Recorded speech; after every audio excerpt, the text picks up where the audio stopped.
तो आप जो स्टूडेंट्स आज मैथ से स्ट्रगल कर रहे हैं, आपके पास तो ऐसे हज़ारों लाखों स्टूडेंट्स रोज आते हैं, अगर आपको कोई एक एडवाइस देनी हो कि वो कैसे अप्रोच करें मैथ्स को, क्योंकि मैथ्स कहीं ना कहीं एक बहुत बहुत इंटीग्रल सब्जेक्ट बन गया है बहुत सारे एंट्रेंस एग्जाम्स का। एक बच्चा था, उसने बीटेक किया हुआ था, उसका नाम था असद खान, वेस्ट बंगाल का रहने वाला था, और 2016 में वो मेरे पास कोचिंग लेने आया। तो मैं उसको देखता था कि मेरे लगभग हर एक बैच में वो मिलता था, और वो क्या करता था, एक छोटा सा पेज लेके आता था और एक पेन लेके आता था, और चूंकि वो बीटेक कर रहा था तो उसका मैथ थोड़ा ठीक था।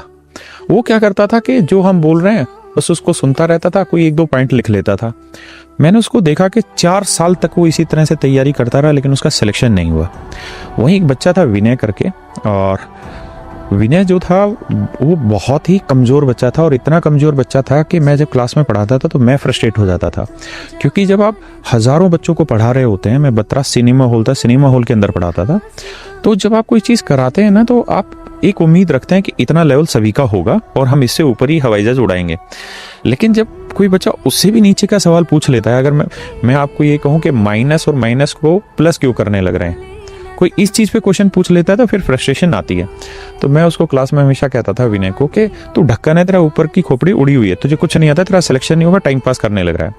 तो हम ऑफलाइन पढ़ाते थे, तो सुबह 8 बजे पढ़ाना शुरू करते थे और रात के 9 बजे तक बैचेज रहते थे। वो इतना शैतान था कि वो हर बैच में चला जाता था, और जब लड़कियां बैठी रहती हैं साथ में, और जब किसी लड़के को हम ये कह देते तेरे बस की नहीं है, क्यों परेशान हो रहा है, तेरा टावर उड़ा हुआ ऊपर का, तो बड़ी बेइज्जती होती, और बहुत सारे बच्चे तो इसमें क्लास पढ़ना छोड़ देते हैं। उस बच्चे ने क्या किया कि वो हंसता रहता था, सुनता रहता था, हंसता रहता था। जब हम किसी क्लास में जाते देखते थे और वो बैठा हुआ दिखता था तो फिर मना रहे, फिर आ गया यार यहाँ पे, ऐसी फीलिंग्स आती थी। लेकिन वो लगातार लगा रहा, वो उसके मतलब लगातार करता रहता, हर एक क्लास को करता रहता, हर छोटी से छोटी चीज़ को पूछता करता चला जाता।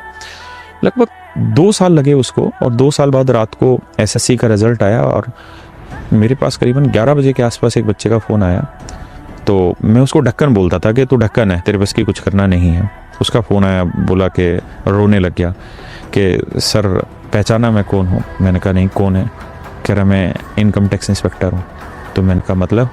कह रहा सर मैं वही ढक्कन हूँ जिसको आप कहते थे तेरे टावर उड़ गए, विनय मेरा नाम है। मैं उस दिन इतना रोया, इसलिए नहीं कि उसका सिलेक्शन हो गया, इसलिए रोया कि मुझे खुद पे दुख था कि मैं एज ए टीचर उस लड़के की कितनी इंसल्ट करता था कि तेरे बस की नहीं पढ़ना, और वो लड़का सिर्फ एक ही चीज़ करता रहा, लगातार प्रैक्टिस करता रहा।